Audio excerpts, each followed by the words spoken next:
So Paul, we've been talking about motivational maps this morning. Yes. And so one of the things we've talked about, the benefits from motivational maps in different areas of business.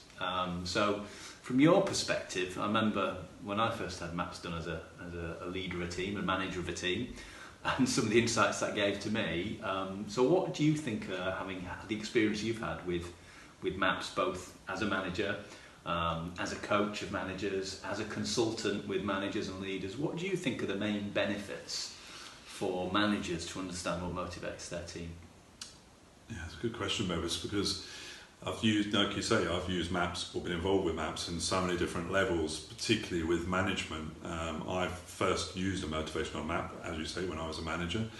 And the first opportunity I saw about using them when I became trained as a licensed practitioner was to map a group of managers that I was working with, because it was within a team of very different parts of the organisation with very different agendas and stuff that they had to be involved in. But whenever we came together as a big group of people, we never saw things from the same angle. And there are lots of different reasons for that. And because I'd been working with NLP and with other personal development stuff, I could feel that there was something there. And I spoke to the CEO and said, let's map this group of managers. And of course, the results spoke for themselves in terms of actually understanding where people were motivated by different things, but ultimately we all wanted the same thing. So this group of managers then understood and had a collective communication in which we could gain better communication across the meeting table, as it were, so in order to understand what was important to each other. And the other part that I want to bring into that as well is none of those managers had any management training. They were all very good at what they did and became managers as a result.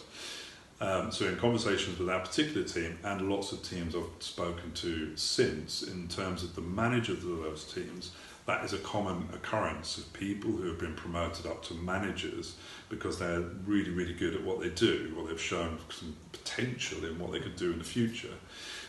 So using the maps in that situation has allowed us to then map their teams and go through the same process as what that group of managers did, which is to gain a deeper understanding of what motivates their teams.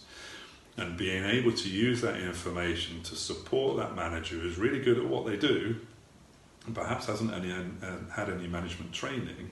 Now they have a way of articulating what's important to their team without any of the NLP training or management training that we could suggest to them to go on, that they've got this information that instead of thinking what motivates their team, they can now know what motivates their team, which is a very different angle to come from when it comes to giving development training, engagement to that team in particular. So I've always used maps in that sense of that broader way of getting to understand what your team really, really wants, what's important to them, so that we can just simply move away from the more training or give more direction and just go bouncing back from one to the other, which is great. We need a bit of that, but we also need to know what motivates a team, and the manager with that information can do it from a non-biased approach of, I know what's good for you. I now know what's good for you because the map is telling me what's good for you.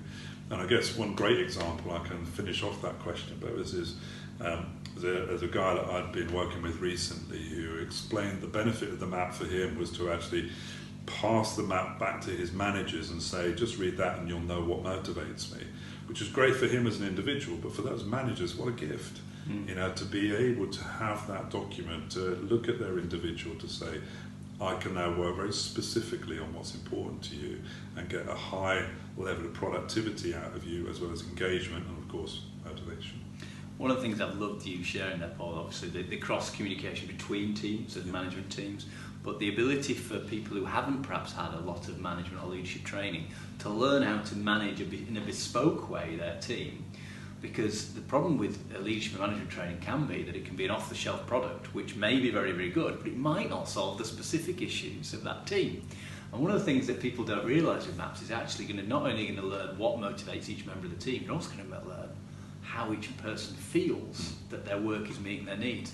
So there's often some quick wins, aren't there? So, Absolutely. so can you think of a time, or has there been an example where managers gone, oh, that's been so useful, it's kind of unpicked some of the problems that have come to mind? Yeah, it's a team I'm working with recently, actually, where the STAR motivator, which, as you and I know, is all about recognition. It's about really showing up when great things happen. They want to shout about it. They want to be in the centre of attention.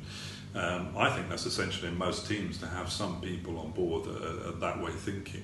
Certainly in marketing you'd need that, right? It's absolutely. In sales also. Yeah, So, and this actually was a sales team that I was working with. So we had one individual as a high star. The rest were all relatively low stars. So they kind of worked within themselves. They were comfortable with that. But a conversation was being had in a management meeting about using a method to really energise the team and to get people up on a Friday morning to do like a group exercise, led by maybe a personal trainer, something like that, because there was a general interest in fitness in the group, but there was a lack of enthusiasm for that to happen.